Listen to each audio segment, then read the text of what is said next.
In today's episode, we'll be looking at the latest COVID news, what's going on in Western Europe, and how a whale stopped a train. Welcome to Headlines. There's been a rule change about how long you can safely be within 6 feet of someone infected with the coronavirus. So, until now, most places doing contact tracing followed the idea that to be in danger of infection, you needed to have had close contact for a continuous 15 minutes. Now, they say it could be 15 minutes total within a 24-hour period. Large swaths of Europe went into lockdown this week as cases rose to more than 10 million. Most of Germany's 3,000 Christmas markets have been cancelled, and Brits have been told to prepare for a digital Christmas, with panic setting in at the thought of spending the holiday in isolation. We know you've been sitting around just waiting for this news. Nepal is open to adventurers, and you know what that means. Its trails are ready to be trekked, its peaks are ready to be conquered, and those try-hard classmates are all reviewing their resumes to fit summited Everest among their achievements. So, what's going on in Western Europe, and why are schools in France under armed guards?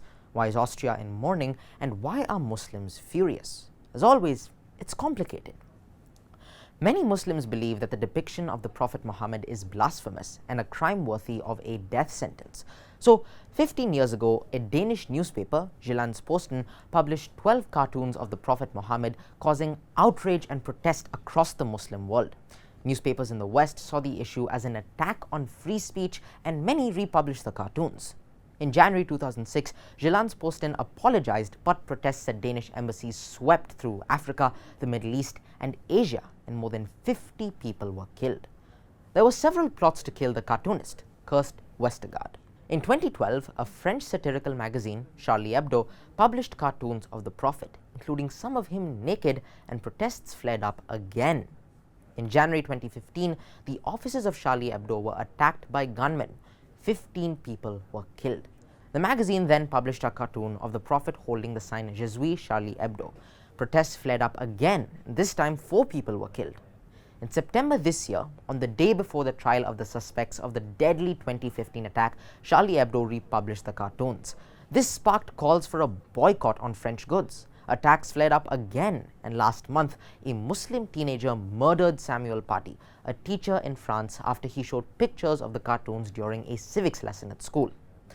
French President Emmanuel Macron gave a eulogy for the slain teacher and came out in defense of free speech, igniting even more fury.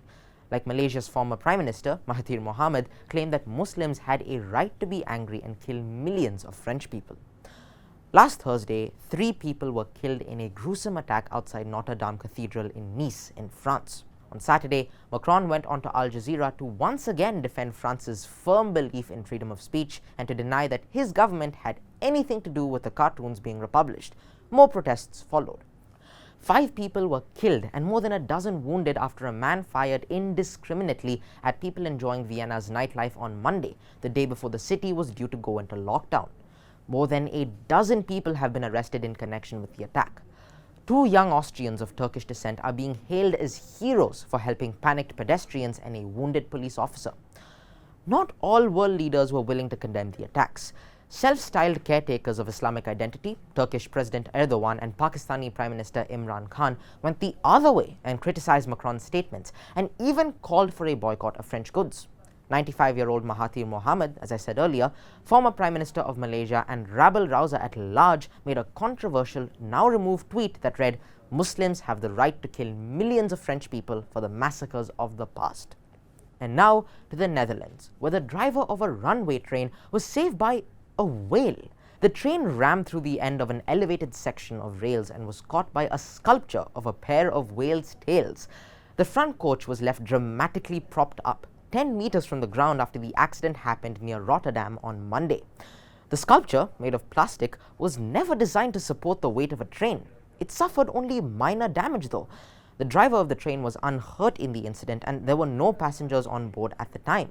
And if the story couldn't get any more weird, the sculpture's name is Saved by the Whale's Tail. Now that's what we call a fluke. On that note, those are your headlines for the week. I'll see you next time on Headlines.